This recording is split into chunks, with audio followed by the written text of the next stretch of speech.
Write down these communicable disease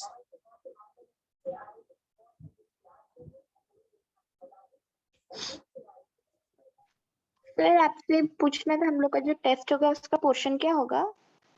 okay बेटा, या आपके food, contaminated food, air, water through होती है। तो राइट डाउन पे लिखो, these communicable disease can spread from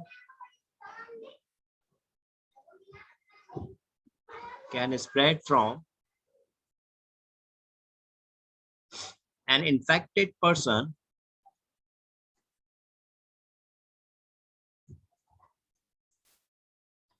infected person to healthy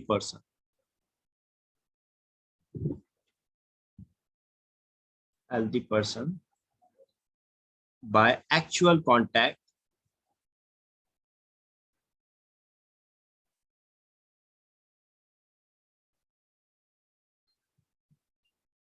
between them.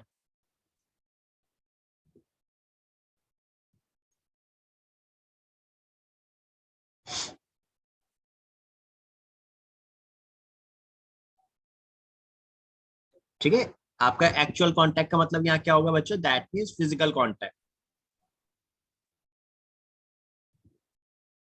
तो जब आपके इन्फेक्टेड और हेल्दी पर्सन के बीच में फिजिकल कांटेक्ट होता है तो ये डिजीज आपकी एक से दूसरे पर्सन में ट्रांसफर होती है। Between them,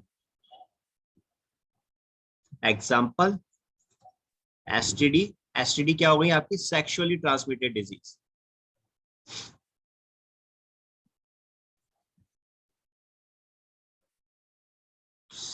sexually transmitted disease, small pox,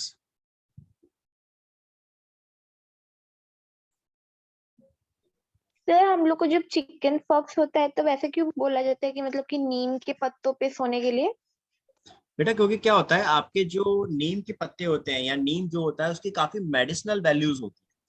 उसमें काफी सारे आपके एंटी बैक्टीरियल्स या बोल सकते हैं उसमें आपके तो एंटीटॉक्सिक। मतलब बोला जाता है कि नीम में मतलब जो प्रेजेंट रहता है वो मतलब इन्फेक्शन और रैशेस को से मतलब एग्जैक्टली exactly. उसमें क्योंकि क्या होता है ना बेटा, आपके एंटीऑक्सीडेंट्स प्रॉपर्टीज होती हैं, एंटी बैक्टीरियल प्रॉपर्टीज होती हैं आपके नीम के अंदर, एंटीवायरल प्रॉपर्टीज होती हैं।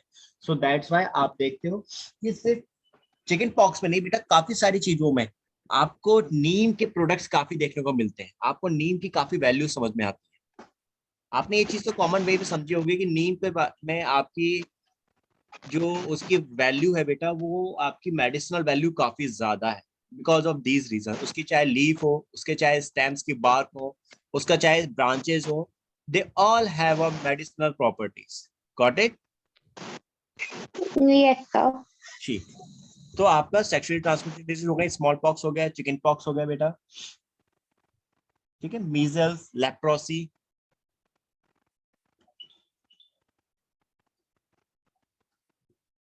Measles, leprosy,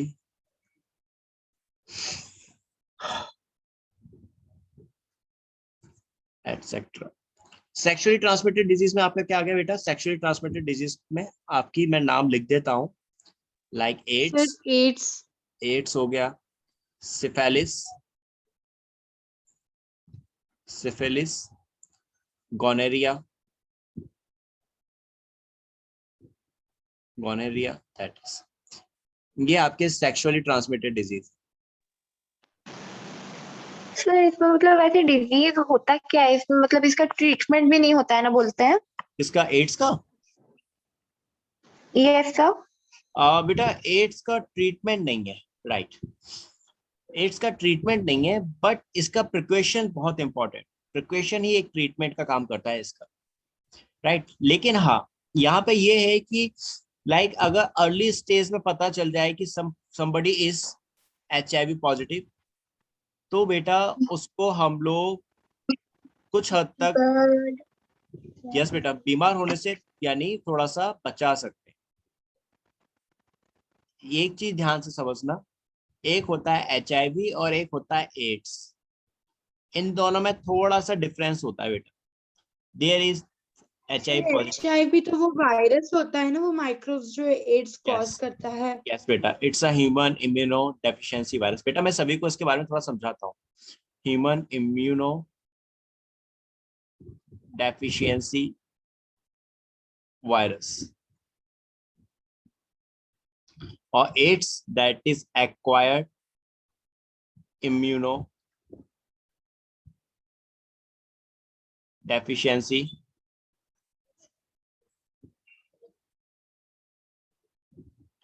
syndrome, that is acquired immunodeficiency syndrome। और इसको जो वायरस कॉज कर रहा है that is HIV human immunodeficiency virus. ठीक है, अब इसको समझना। देखो इसमें आपका एड्स में हो क्या रहा है कि आपका जो एक्वायर्ड इम्यूनिटी है, एक्वायर्ड इम्यूनिटी का मतलब क्या होगा, दैट इज एक्वायर्ड इम्यूनिटी। जो मैंने आपको बताई थी ना, इम्यूनिटी दो तरह की होती है, एक आपकी होती है इननेट जो बाय बर्थ है, और एक आपकी एक्वायर्ड इम्यूनिटी होती है, राइट, जो आप लाइफ टाइम गेन करते हो, राइट बच्चों। यस तो सर। आपका ना, हाँ, में आपका एक्वायर्ड इम्यूनिटी के ऊपर असर पड़ता है और ये आपकी खत्म हो जाती है, इस पे आपका इफेक्ट पड़ता है और ये आपकी डेफिशिएंसी हो जाती है इसकी, यानी इस एक्वायर्ड इम्यूनिटी की कमी हो जाती है। और अगर बोला जाए तो एक्वायर्ड इम्यूनिटी क्या हो गई बेटा आपकी, दैट इज किसी पर्सन के अंदर जब डिस्ट्रॉय हो जाए, खत्म हो जाए, तो फिर आपको बेटा बहुत सारी बीमारियां हो जाती है।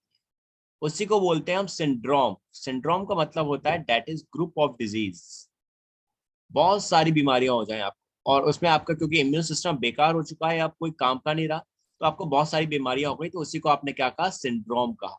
तो अब आपको आई थिंक थोड़ा समझ में आएगा एड्स में होता क्या है कि आपका इम्यून, मतलब जब से जो एड्स जो पर्सन एड्स से सफर करता है, अगर हम लोग उसके साथ कांटेक्ट में आए तो वो वायरस ट्रांसफर हो जाता है ना बॉडी में। हाँ या एग्जैक्ट, अगर हम उसके साथ फिजिकल कांटेक्ट करते हैं तो वायरस की पूरी पॉसिबिलिटी है उस पर्सन के संग फिजिकल कांटेक्ट करने पे आपका जो वायरस है उस पर्सन के अंदर वो आपकी बॉडी के अंदर ट्रांसफर हो जाता है, दैट इज। या फिर उस पर्सन का अगर हम गलती से ब्लड ले लें हम अपने, तो हमारी बॉडी के अंदर आ जाएगा वो। क्लियर ये वाली बात। Yes sir.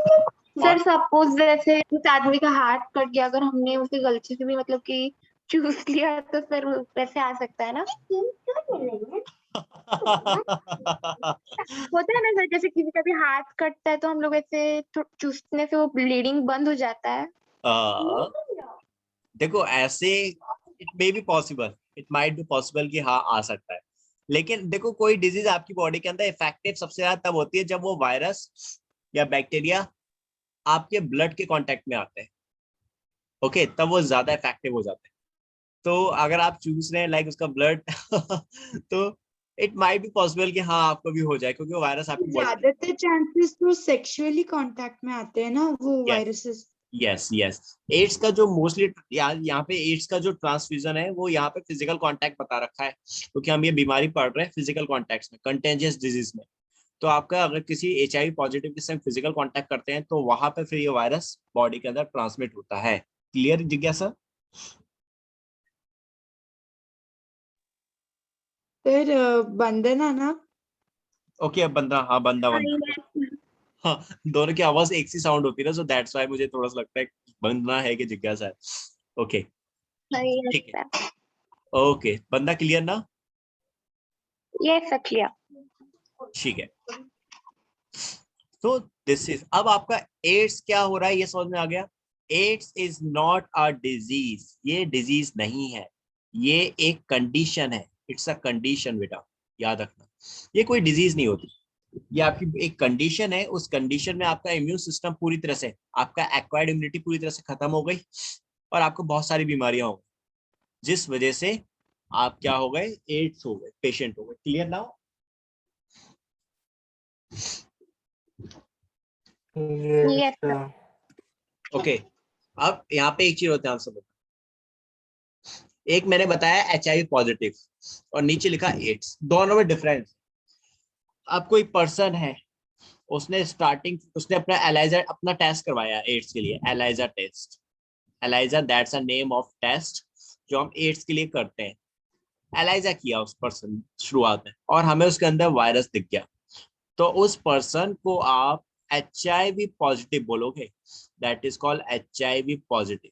उसको ये नहीं कहोगे कि उसको एड्स हो गया। तो मतलब जब वो मतलब HIV पॉजिटिव तब होता है जब उसको स्टार्टिंग में वायरस एंट्री करता है ना बॉडी में। एग्जैक्टली, यानी आपकी शुरुआती फेज जो होती है, जब वायरस आपने डिटेक्ट किया तो वो HIV पॉजिटिव है, यानी अभी उसमें उसका जो एक्वायर्ड इम्यूनिटी है पूरी तरह से खत्म नहीं हुई स्टार्टिंग फेज में। उसमें शुरुआत में आपने वायरस तो डिटेक्ट कर लिया है, लेकिन अभी उसकी एक्वायर्ड इम्यूनिटी खत्म नहीं हुई, तो अब आप उसको बचा सकते हो। ऐसा नहीं है कि एड्स नहीं हुआ, होगा, लेकिन जो बीमारी उसको आने वाले 3 से 4 साल के अंदर हो रही थी, आपने दवाइयां देके उस टाइम पीरियड को बढ़ा दिया।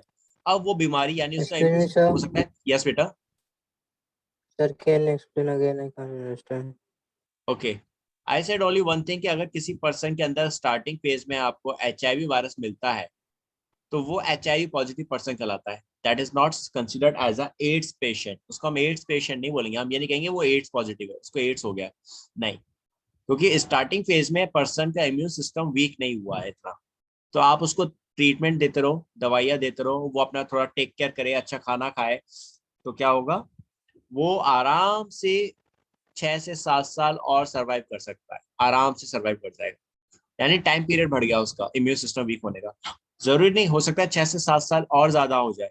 यानी now it is depend on their mental state कि अगर वो HIV पॉजिटिव है फिर भी वो बहुत पॉजिटिव माइंडसेट वाला पर्सन है, बहुत पॉजिटिव एटीट्यूड है, अच्छे से खाना खाता है, एक्सरसाइज करता है, यानी अपनी पूरी टेक केयर करता है, तो बेटा एक नॉर्मल लाइफ स्पेंड करेगा वो बाकी लोगों की तरह। Got it? Yes, sir. Yes, sir. ठीक है, तो अब आ जाओ सर नाउ। ऐसा भी बोला जाता है ना, जो लोग हाँ HIV पॉजिटिव होते हैं भूख बहुत कम लगती है। बेटा, ऐसा कुछ नहीं है कि HIV पॉजिटिव पर्सन को भूख कम लगती है। आप बंदा एक सिंपल सी वे में समझना, बीमार तो सभी होते हैं, हम सभी बीमार होते हैं कि नहीं होते? Yes sir.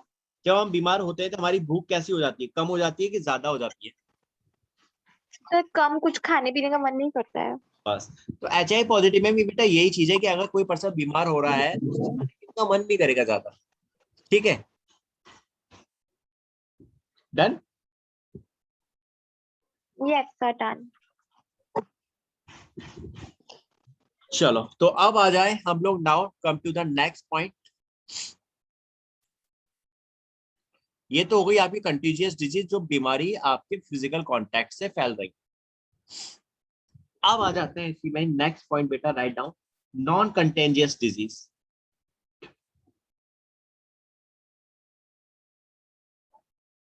ठीक है, नॉन कंटेंजियस जो फिजिकल कांटेक्ट से नहीं फैलेंगी, ट्रांसमिट तो होंगी लेकिन फिजिकल कांटेक्ट से नहीं होती, नॉन कंटेंजियस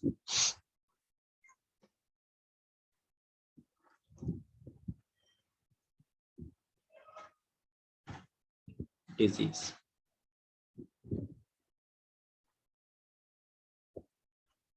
राइट डाउन, इसमें देखो, these can spread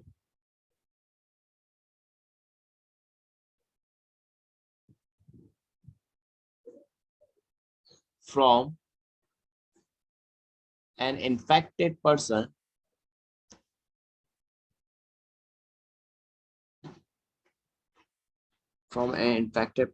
to healthy person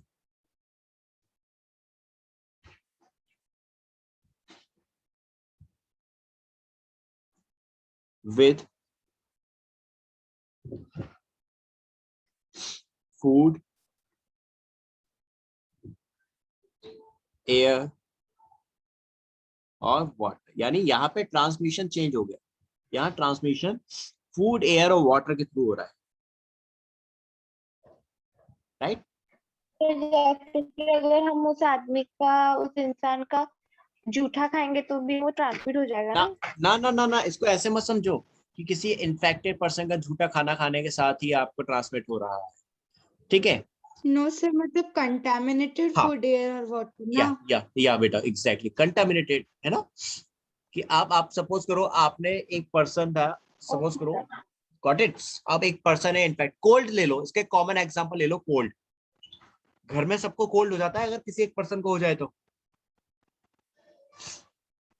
yes sir से, क्योंकि उस घर में एयर में ही कोल्ड होने लगता है फिर। या उसके जो राइनो वायरस है दैट इज कोल्ड जो होता है राइनो वायरस के थ्रू होता है, तो वो वायरस हवा में फैल जाते हैं जब आप स्नीजिंग करते हो। सो दैट्स वाई जब भी स्नीजिंग करो मुंह पे रुमाल रख लें, ठीक है, या कोई चीज हाथ रख ले, अगर रुमाल नहीं है तो लाइक स्नीजिंग टाइम पे हाथ रख ले, ताकि वो आपका जो वायरस है हवा में न जाए और दूसरे पर्सन को वो डिजीज कॉज ना करे, बट हो जाती है।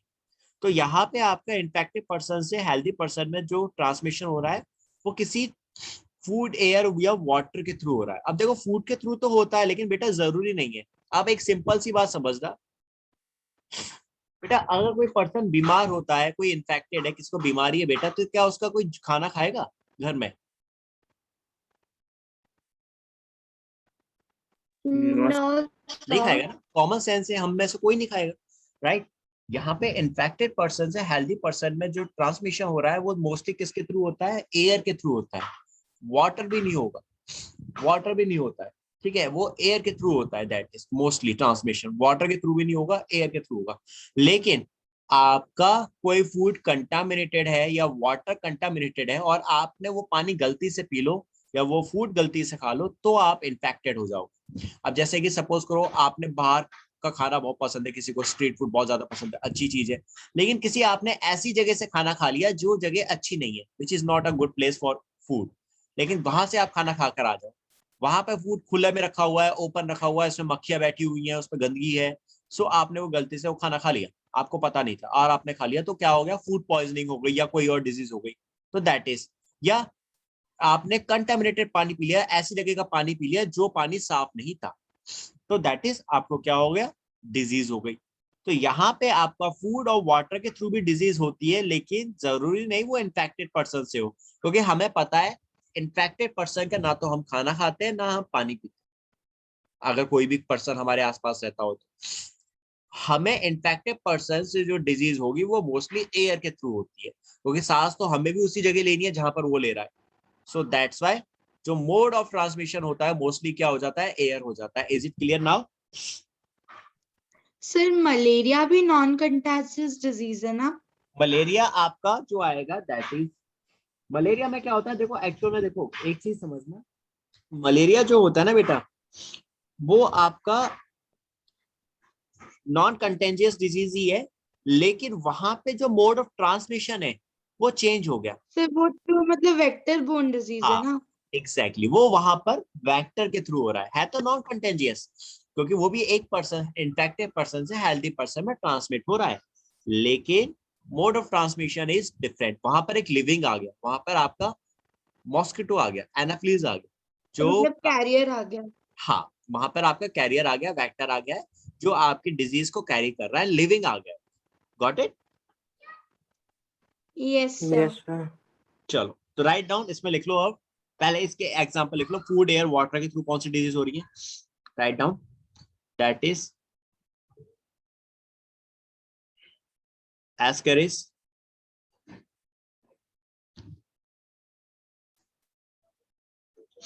एस्केरियासिस,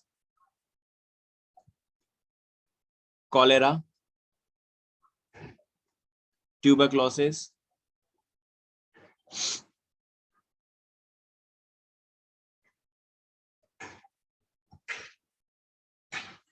टाइफाइड,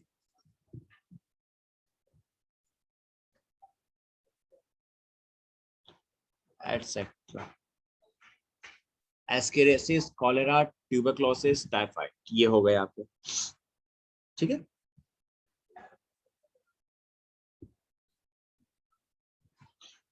और इसी में दूसरा पार्ट लिखना, इसी का ही दूसरा पार्ट नॉन कंटेजियस का, when microorganisms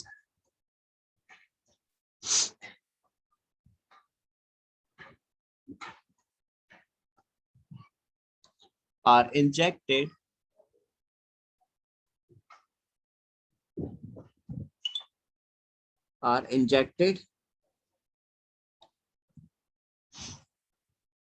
inside the human body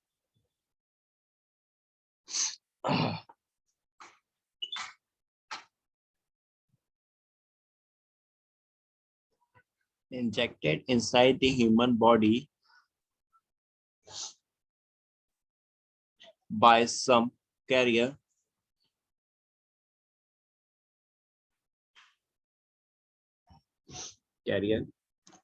और vector।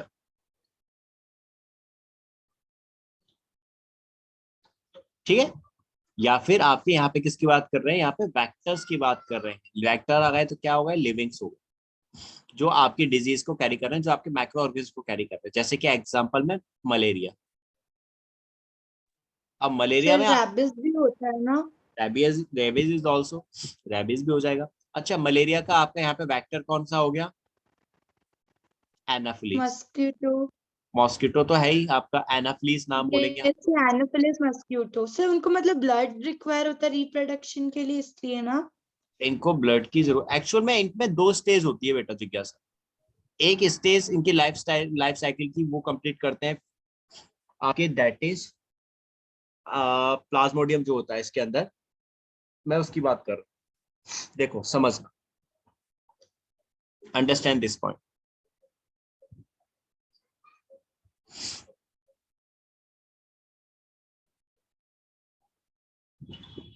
देखो, आपका जो एनाफ्लीज होता है फीमेल मॉस्किटो, इनके सलाइवा में क्या रहता है, सबसे पहले आपका प्लाज्मोडियम रहता है।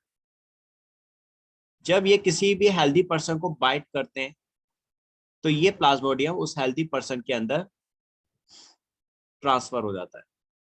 ठीक है, प्लाज्मोडियम कहाँ आ गया, हेल्दी पर्सन के अंदर आ गया। हेल्दी पर्सन के अंदर आकर सबसे पहले ये प्लाज्मोडियम जाता है लिवर सेल। ये प्लाज्मोडियम सबसे पहले कहा जाता है लिवर सेल। सॉरी बेटा, I am not well today. ये जाता है लिवर सेल, यहाँ पर कुछ टाइम रहता है, अपने नंबर इंक्रीज करता है यहाँ पर। देन इसके बाद ये प्लाज्मोडियम आ जाता है ब्लड सेल के अंदर, और ब्लड सेल में कहाँ पर, आपकी आरबीसी में आ जाता है। यहाँ पे प्लाज्मोडियम फिर इन्फेक्शन कॉज करना शुरू कर देता है, और आपकी जो आरबीसी है इनको डैमेज कर देता है, इनको ये डैमेज कर देता है। और इनको डैमेज करने के बाद फिर ये प्लाज्मोडियम अगेन फीमेल एनाफ्लीज के अंदर चले जाता है। कहाँ पहुंच गया, अगेन फीमेल एनाफ्लीज के अंदर चला गया। और ये आपका जो सेक्सुअल रिप्रोडक्शन करता है, ये सेक्सुअल रिप्रोडक्शन करता है ब्लड सेल के अंदर। यहाँ पर आपका प्लाज्मोडियम सेक्सुअल रिप्रोडक्शन करेगा,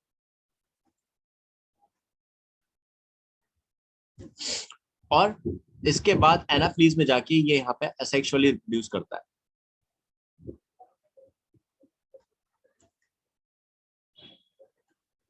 एंड देन फिर फीमेल एनाफ्लीज के स्लाइवा में जाके रहने लग जाता है। तो बात तो समझ में आई जिज्ञासा? अब सर फिर से समझा सकते हैं? हाँ बेटा, मैंने यहाँ ये बताया कि आपका एनाफ्लीज के अंदर क्या प्रेजेंट है, प्लाज्मोडियम।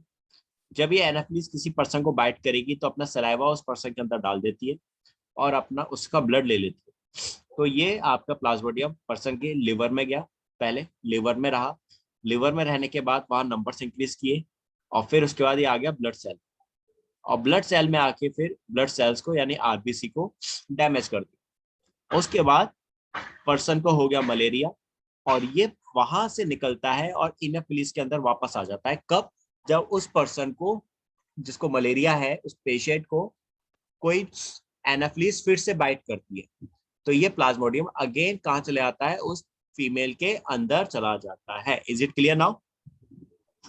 Yes sir. सर मतलब ये मलेरिया का साइकिल है ना, कैसे होता है वो? प्लाज्मोडियम का, it's a life cycle of Plasmodium, got it? Yes sir. That is, तो इसको 2 होस्ट की जरूरत पड़ती है, एक फीमेल एनाफ्लिस और दूसरा इसका क्या हो जाता है, दैट इज ह्यूमन। तो वेक्टर तो हो गया एनाफ्लिस मॉस्किटो, और पॉजिटिव ऑर्गेनिज्म क्या हो गया इसका, जो मलेरिया कर रहा है positive agent, that is Plasmodium. Got it बच्चे? सभी को ये वाली बात क्लियर बच्चों? Yes sir. Yes sir. Okay बेटा, इसी तरह से आपका दूसरा क्या था, एक तो हो गया मलेरिया एग्जाम्पल, दूसरा एग्जाम्पल हो गया बेटा, right down second example, filariasis,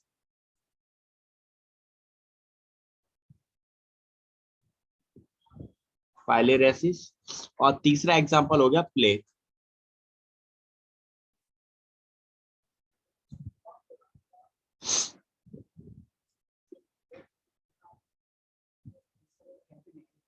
filariasis, filariasis, बेटा फाइलेरियासिस जो होता है ये होता है आपके राउंड वॉर्म के थ्रू। राउंड वॉर्म इस डिजीज को कॉज करता है, दैट कॉज दिस डिजीज। ठीक है, और आपका जो कॉजेटिव एजेंट है वो क्या होता है बेटा? वेक्टर तो हो गया राउंड वॉर्म, पॉजिटिव एजेंट हो गया वुचेरिया।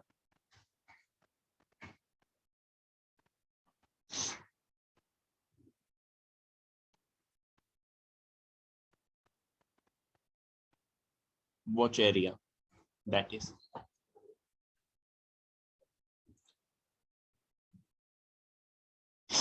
और plague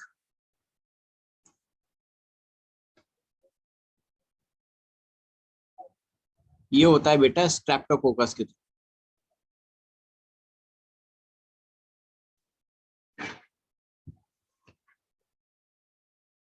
that is write down. लिख लिया बच्चों ये नाम सारे? सर इधर स्ट्रेप्टोकोकस उसका मतलब पॉजिटिव एजेंट है, कैरियर है? ये बेटा आपका पॉजिटिव एजेंट।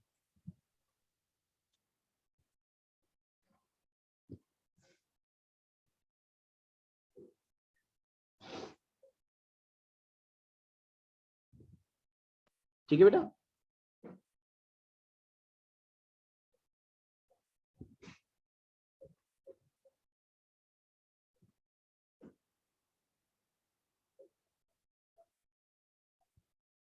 और इसका जो कैरियर है बेटा यानी वेक्टर है प्लेग का, ये होते हैं दैट इज आपके इंसेक्ट्स।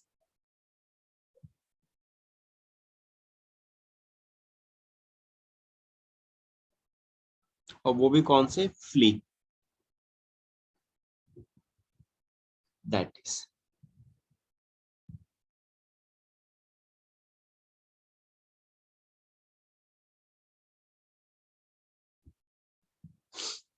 ठीक है बेटा, आपके फ्ली जो होते हैं दैट इज आपके प्लेग को फैलाते हैं। फ्ली समझ में आता है बच्चों आप सभी को? फ्ली क्या होते हैं? यस। ओके बच्चों, ठीक है। तो ये आपके सारे कौन से हो गए? नॉन कंटेंजियस डिजीज में आ गए।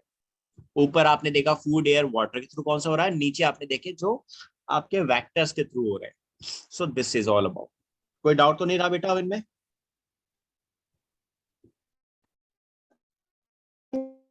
No sir. ओके बेटा,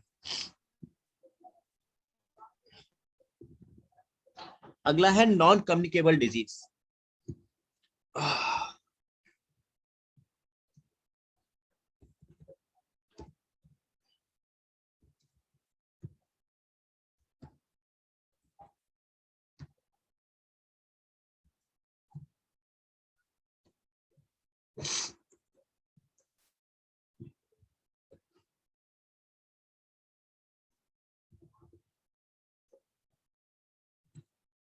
नॉन कम्युनिकेबल डिजीज, नाम से समझ में आ रहा है नॉन कम्युनिकेबल डिजीज है यानी जो आपकी ट्रांसमिट नहीं होती, which are not transmitted from one person to another, जो इन्फेक्टेड पर्सन के अंदर ही रहेंगी, that is considered as a non communicable disease. Got it बच्चों? सर आपने नॉन कम्युनिकेबल डिजीज के ऊपर और कुछ लिखा था क्या? एक्चुअली मेरा अभी मीटिंग लीव हो गया था। बेटा नॉन कम्युनिकेबल के ऊपर कुछ नहीं लिखा, बस यही है आपका non contagious disease. Yes sir. Non communicable समझ में आ गई ना? जो आपकी ट्रांसमिट नहीं हो रही, एक पर्सन के अंदर ही रहेंगी, दूसरे में ट्रांसमिट नहीं होती, that is non communicable disease. Right? Clear बात बच्चों? Yes sir. ठीक है यस सर। ठीक है, तो बेटा मैं आज बस